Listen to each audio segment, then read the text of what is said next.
With the aid of this split chart, I'm going to explain to you the social model of disability. Before we start though, just a quick explanation of the other model. The other models, we've got the traditional model and the medical model, both very similar, and what they do is they focus on the disability, and in a way they say that the individual has a disability, so therefore they can't do things because of what they've got, which really is a very negative way of looking at it. For many years, disabled people themselves disagreed with this, and they have now come up with the social model of disability, which very much separates out impairment from disability. So let me try and explain.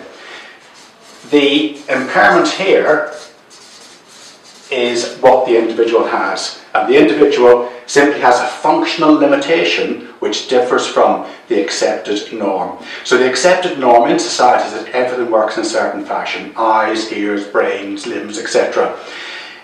If that's not the case, then we're looking at a functional limitation. So for instance, if someone is blind or deaf or partially sighted, what they've got is a sensory impairment. Or it may be that they have got bipolar disorder, maybe an eating disorder, dementia. What they've got is simply a mental impairment. Or it might be they've got a lifelong condition, a learning impairment, like things like Down syndrome.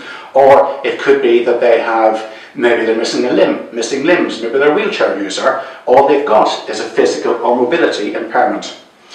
That's what the individual has. Add to this then, the individual comes across some sort of a barrier, and this is where we come in. So the barrier here can be organisational, physical, or attitudinal.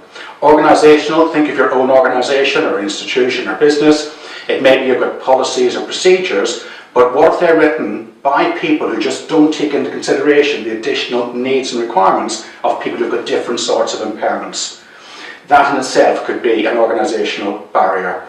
Physical barriers are more like the obvious ones. For instance, having a training session on a first floor meeting room without lift access, and therefore potentially excluding people with a mobility or physical impairment.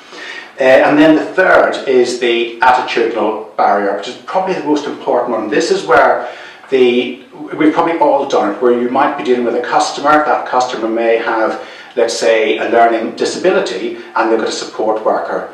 And we concentrate solely on the support worker and not the client itself, not the customer themselves. And in a way, you've built a big brick wall saying, as far as I'm concerned, you don't understand, so I'll talk to someone else. And that is a massive barrier itself. Only when you've got the individual coming across a barrier do you have the can't do bit. And the can't do bit in the social model is still this word,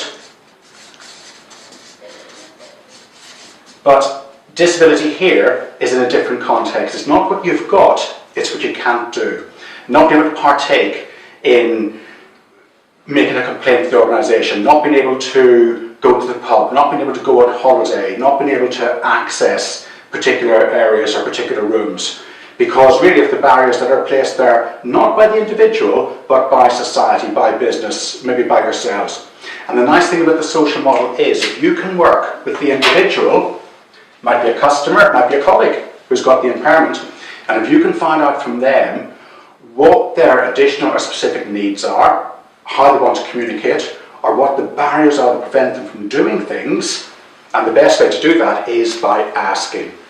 People often feel that we can't ask. It's the only way you can find out, by asking properly. Because if you can identify and remove the barrier, you will also, on that day, at that time, remove the disability. That person may still be blind, deaf, maybe a wheelchair user, but they're not disabled. They're perfectly able to do what they set out to do because you have removed the barriers. You're not the surgeon, you're not the doctor, you're not the psychiatrist, you can't change that, but you can change that. So this is the social model of disability.